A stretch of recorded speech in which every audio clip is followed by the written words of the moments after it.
अस्सलाम वालेकुम। आज हम अनसैचुरेटेड हाइड्रोकार्बन जो है उसका दूसरा टाइप पढ़ेंगे जो है अल्काइन। जल्दी जल्दी मैंने लिखा हुआ है ताकि आप अपलोड कर सकें या कम से कम तो आप ऑनलाइन देख पाएंगे।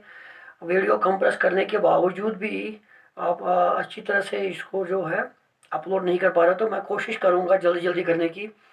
तो यहाँ पे आप देख रहे हैं कि अल्काइन, जहाँ पे देखिए कि तो YNE है इसका टर्मिनेटिंग एंड। तो जब भी आप देखेंगे कि YNE टर्मिनेटिंग एंड वाला है तो वो है अल्काइन। जो सेकंड टाइप है, सेकंड पार्ट है किसका, अनसैचुरेटेड हाइड्रोकार्बन का। तो इनकी जनरल फार्मूला है CnH2n-2। जैसा जो अल्केन्स थे उनमें CnH2n+2 थी, और अल्कीन्स जो है उनमें CnH2n की फार्मूला से हमने स्ट्रक्चर भी निकाला, मॉलिक्यूलर फार्मूला भी निकाली और निकाली इलेक्ट्रॉन डॉट स्ट्रक्चर। तो हमने लिखा हुआ है कि जो अल्काइन होते हैं वो अनसैचुरेटेड हाइड्रोकार्बन जिनमें हाईएस्ट बॉन्ड जो होता है ट्रिपल बॉन्ड होता है।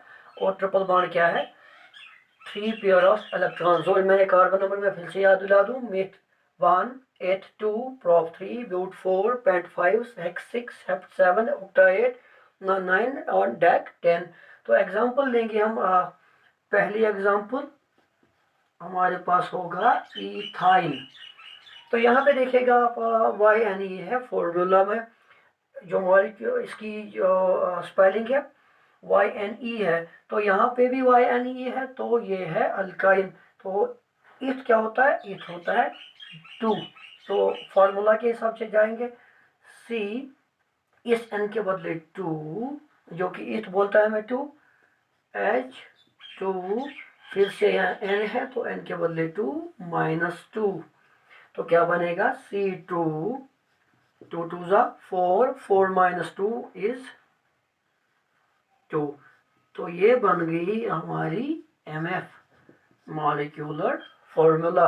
अब इसी को करते जाएंगे हम किसमें चेंज, इलेक्ट्रा स्ट्रक्चरल फार्मूला में या स्ट्रक्चर में। तो C कितने हैं, 2 C हमारे पास हैं, तो 2 C है हमारे पास। बॉन्ड होना चाहिए ट्रिपल बॉन्ड, तो बीच में 3 डैश डालेंगे आप। अब हमारे पास 2 H है फार्मूला के हिसाब से। तो कैसे करेंगे, H हमेशा बनाएगा सिंगल बॉन्ड क्योंकि H की वैलेंसी 1 है। तो H के साथ रहेगा सिंगल बॉन्ड और यहाँ से H के साथ रहेगा सिंगल बॉन्ड। अगर हम इसको करना चाहेंगे कंडेंस, तो C के साथ एक H है तो बन गया CH, फिर बीच में ट्रिपल बॉन्ड है और CH, ये बन गई इसकी CSF। जैसा मैंने बोल दिया कंडेंसर स्ट्रक्चरल फॉर्मूला, ये वाली फॉर्मूला है ESF, एक्सपेंडेड स्ट्रक्चरल फॉर्मूला। अब इसी को हम बनाएंगे किसमें, इलेक्ट्रॉन डॉट स्ट्रक्चर में। तो सीधे लिखेंगे C, इस C और इस C के बीच में 3 डैश है। 3 डैश मतलब 3 पेयर, एक pair, second pair, third pair. फिर H है इसके साथ, तो H के साथ रहेगा खाली सिंगल पेयर, लेकिन हम रखेंगे क्रॉस एंड डॉट वहाँ पे ताकि हमें पता चले क्रॉस जो इलेक्ट्रॉन है ये हाइड्रोजन का है और डॉट वाला इलेक्ट्रॉन कार्बन का है। सिमिलरली इस साइड भी करेंगे, तो यहाँ पे एक सिंगल डैश है तो सिंगल डैश के हिसाब से हम करते जाएंगे। तो ये बन गया आपका PF, इलेक्ट्रॉनिक फॉर्मूला और इलेक्ट्रॉन डॉट स्ट्रक्चर। तो ये समझ में आया होगा आपको। आपको इसी तरह 10 तक करने आएंगे जब आप इसको फॉलो करेंगे।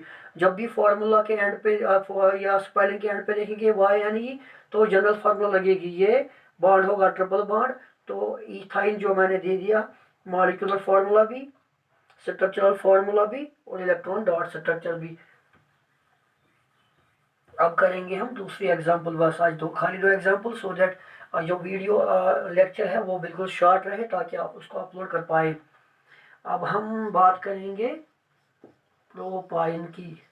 तो जिगर यहाँ फिर से देखेंगे आप, YNE है इसका एंड, इसका एंड YNE है तो अल्काइन है, फार्मूला है CnH2n-2। तो करते जाओ फार्मूला के हिसाब से। CN क्या है, यहाँ पे प्रॉप है, प्रॉप तो 3 है तो 3 लिखा, H2 फिर से N यहाँ पे तो 3 लिखेंगे, -2 तो क्या बनेगा C3, 2 3 ज़ा 6, 6 -2 इज 4। तो ये बन गई हमारी MF मॉलिक्यूलर फॉर्मूला। अब इसी को बनाएंगे हम स्ट्रक्चर। कैसे? हम पेरेंट चेन लेंगे, 3C हमारे पास हो तो 3C रखते हैं, लेकिन बॉन्ड हमारे पास हाईएस्ट बॉन्ड होना चाहिए, ट्रिपल बॉन्ड। तो जैसे मैंने बोल दिया है कि पिछली वीडियो में, आपकी मर्जी कहाँ पे रखेंगे ट्रिपल बॉन्ड, लेकिन ट्रिपल बॉन्ड होना चाहिए। तो चलो मैं यहाँ रखता हूँ ट्रिपल बॉन्ड। आपको ये पता है कि कार्बन के पास वैलेंसी 4 होती है, तो इस उसके हिसाब से इसने अपने 3 इलेक्ट्रॉन खर्च किए हैं। अब इसका एक इलेक्ट्रॉन रह गया जो कि खर्च करना बाकी है, तो इसको करेंगे कैसे? ये इस कार्बन को वो इलेक्ट्रॉन देगा विद सिंगल बॉन्ड शेयरिंग। तो इस कार्बन ने 4 इलेक्ट्रॉन खर्च किए, इसने कितने क्या किए? इसने इसको 3 दिए, क्योंकि कार्बन हमेशा बनाता है covalent bond, that is sharing of electrons वहाँ पे होती है। तो कार्बन ने इसको 3 दिए, तो एक रह जाता है, तो यहाँ पे हम एक रखते हैं। इसके 4 खत्म हो गए, इसके 4 खत्म हो गए, 3 इसको, एक इसको। अब इसके 3 इलेक्ट्रॉन रह गए, क्योंकि एक इसको दे दिया, तो हम रखेंगे ऐसे। तो यहाँ पे भी ये खाली दिखाई दिया सिंगल डैश, उसके साथ आप H जोड़ते जाएंगे। तो H जोड़ दिया, हमारे पास 4 H थे, 1 2 3 4, तो बन गया आपका SF स्ट्रक्चरल फॉर्मूला। तो कंडेंस कैसे करेंगे? This is called expanded structural formula. इस C के साथ 3 H है, तो 3 H ऐसे लिखेंगे, फिर सिंगल बॉन्ड C है, ट्रिपल बॉन्ड, और इस C के साथ एक H, तो इसका हम इस तरह कंडेंस कर सकते हैं। तो क्या कहलाएगा? CSF। अगर हम इसको नाम देना चाहेंगे तो कितने C हैं? 1 2 3 C हैं, तो 3 को क्या बोलते हैं? प्रॉप। तो यहाँ पे मैं लिख दूँ, बन गया प्रॉप। अब बॉन्ड कौन सा है? बॉन्ड सिंगल भी है, ट्रिपल भी है, लेकिन हमें चाहिए हाईएस्ट बॉन्ड की प्रॉपर्टी हम देख रहे हैं। तो हाईएस्ट बॉन्ड के लिए हम यहाँ पे बॉन्ड हाईएस्ट है ट्रिपल, तो ट्रिपल बॉन्ड जिनके पास होता है वो तो हम लिखते हैं YNE। तो बन गया ये YNE डाल के प्रोपाइन। अब इसी को हम कर देंगे, बाकी आप खुद करेंगे, ब्यूटाइन, पेंटाइन, हेक्साइन, हेप्टाइन, ऑक्टाइन, नोनाइन, डेकाइन तक। अब इसकी इलेक्ट्रॉन डॉट स्ट्रक्चर में दिखाऊंगा आपको इंशाल्लाह। आपको कल से मिलेंगे फंक्शनल ग्रुप्स। तो सी जो यहाँ पे, चलो मैं रब कर दूँ क्योंकि बोर्ड छोटा है। सी यहाँ पे सिंगल बॉन्ड है, तो सिंगल बॉन्ड के लिए आप single pair of electron, single bond है तो सिंगल पेयर, सिंगल बॉन्ड है तो सिंगल पेयर, फिर यहाँ पे सिंगल पेयर, क्योंकि C और C के बीच में एक डैश है, फिर C है, फिर 3 डैश है, 3 डैश के लिए हम 3 पेयर ऑफ इलेक्ट्रॉन रखते हैं, फिर C है, फिर सिंगल बॉन्ड, सिंगल बॉन्ड के लिए फिर से H। होप कि ये आपको समझ में आया होगा। इंशाल्लाह आपको कल मिलेगा दूसरा वीडियो। अस्सलाम वालेकुम।